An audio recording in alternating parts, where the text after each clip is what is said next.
Well, Charlotte, thank you so much for having me as a guest in your home and for being here with Sovereign Solutions.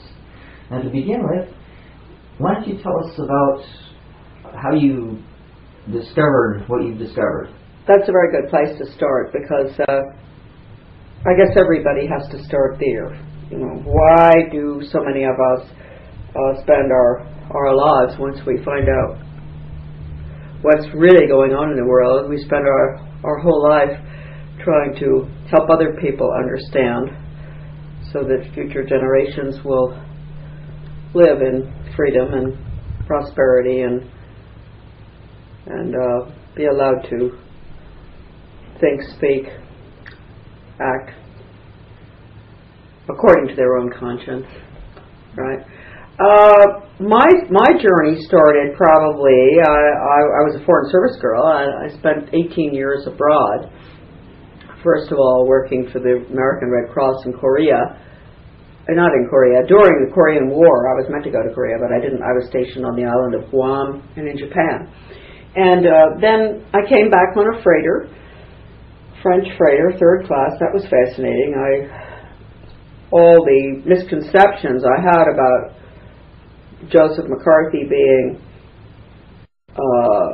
a rabble-rouser, etc., when he discussed communist infiltration in our government, were dissolved, diluted, went down the tubes when I sat next to people from North Vietnam and China who had just gotten out of the communist countries. And I listened to them. I speak French, so they spoke French. I was able to understand what was going on in communist countries, and that actually there was something that we should be worried about, very, very worried about. And that was my first little bit of awakening. And then I came back to the United States, and I was back for about 6 months, and I joined the Foreign Service. I went into the United States Department of State, and I worked, I was an administrative assistant to ambassadors abroad. The first one was in South Africa, and the second one was Douglas MacArthur. The second, the general's nephew in Brussels, and that's where I met my husband, in Brussels. And I remember very definitely there were certain, signs along the way that I noticed, and I thought, what's going on here with American foreign policy? Such as the United Nations in Katanga, in the Belgian Congo. I was right there seeing all the cables coming in from Elizabethville, coming in from the Congo, Katanga, what the UN forces were doing, raping nuns. Horrible. Katanga, I mean, nobody likes to talk about it anymore because they got deep into that one. They know how absolutely evil, satanic, rotten the United Nations is. As a matter of fact, I recently showed a documentary on Sovereign Solutions about Katanga. Good. The one that is issued by Reality Zone. Ed Griffin. Yeah. Yes. So that was quite a wake-up call for me. I was sitting in the office in Brussels. Of course, the Belgians were, my landlady was terribly upset with American, who wouldn't be? The Belgians were very upset with U.S. foreign policy.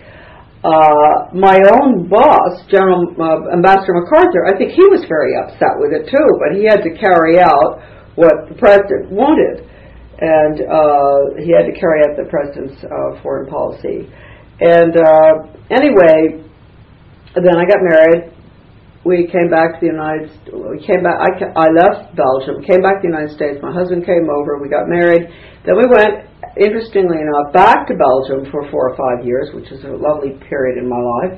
Had one child. Then we went, because my husband is a yacht captain, and that's what he's always done all his life, bus-selling yachts. And he crossed the Atlantic on an Alden schooner. We bought a schooner in Brittany, and we went to Grenada in the West Indies, where he operated that schooner as a charter boat out of Grenada for 6 years.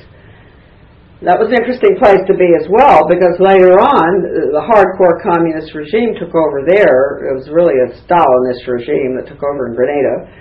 And I can thank Ronald Reagan for one thing, although he shouldn't have done it because it was a UN operation again. But going in there, as he did, saying the excuse was to rescue American students, I believe the excuse really was to protect the oil lines, but, down to Trinidad, etc. But anyway, regardless of what the excuse was, we had marvelous friends down there who benefited enormously, and the stories coming out of Grenada were another thing, the communism in action, little microcosm. Grenada was a great study. I mean, if only students in college would just spend 1 week, their professors teaching them what happened in Grenada and how every single aspect of the system, the government, the economy, the agriculture, the education system was turned on its head by the communists. And a good percentage of the Grenadians left the island because of it, right?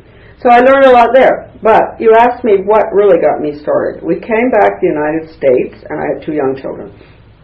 And so I naively put them in the public school system because I didn't know how horrible it was. I had no idea what was going on in this country, what had happened in the 18 years that I'd been abroad. And all of a sudden, I asked the principal over at the elementary school if I could see the new social studies textbooks for elementary school. And he gave me the teacher's manual, which was the biggest mistake he ever made. He didn't make any more mistakes like that with me after that, but that was a biggie. And the program was called World of Mankind, and the publisher was Follett. And right in the beginning, the teacher's manual was basically telling a teacher what she should be doing with this particular global education course. And it said right there that it was humanistic philosophy, and anybody who knows what the Humanist Manifesto is, a lot of people don't know. They think humanism is a good, wonderful thing, humane, we'll be nice to our neighbors, and you love everybody. They have no idea that the Humanist Manifesto is the plan, the total international takeover, atheistic control plan for the UN. That's what it is. And anything goes, tolerance of everything, no matter what, no religion, no sovereignty, world government, get rid of the military, it's a basic agenda. And it's been around for a long time, and major signers were B.F. Skinner, who's, I could make a pigeon a high achiever by reinforcing it on a proper schedule, which is the method being used in the schools across the board now, being used in our communities now. You do good deeds, the police, community-oriented policing system gives you a little medal if you do a good deed. Here in Bath, Maine, do a good deed. They determine what a good deed is. That's the reward system that's being put in across the board. No accountability, no personal accountability as an individual anymore. Everybody's the group. Collectivism, communism, that's it. So anyway, I saw this, and I thought, wow. And also they had a little project for the teacher, or sort of a little daily escapade. She'd take the little kids, first graders, in town, and they'd look at the houses. This was in beautiful Camden, Maine, and we happened to have a great big captain's house. That didn't mean that we were rich. And a lot of Mainers have big houses, doesn't mean they're rich. And then across the street you'd have a trailer. And the teacher would say, who do you think lives in the captain's house? Who do you think lives in the trailer? What do you think they eat in the captain's house? What do you think they eat in the trailer? And so the children would say, oh, you probably have steak in the captain's house and pizza in the trailer. And I thought, what are they doing to these children in first grade? This is the beginning of class warfare. So I went to the school board meeting, and I complained. I just said I thought this was a very non-academic activity, which had a highly political tone, and what's the purpose?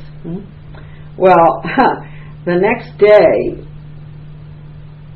of course the newspapers picked it up. I was all over the front page. But the next day, one of our tenants, who'd also lived overseas for quite a while, and she's very bright, knew what was going on, she said, oh, Charlotte, I was at the co-op today. Back then in the 70s, everybody went to the co-op and got cheese and whatever, vegetables cheap and all, large quantities. And she said, oh, the word is out that you're a kook.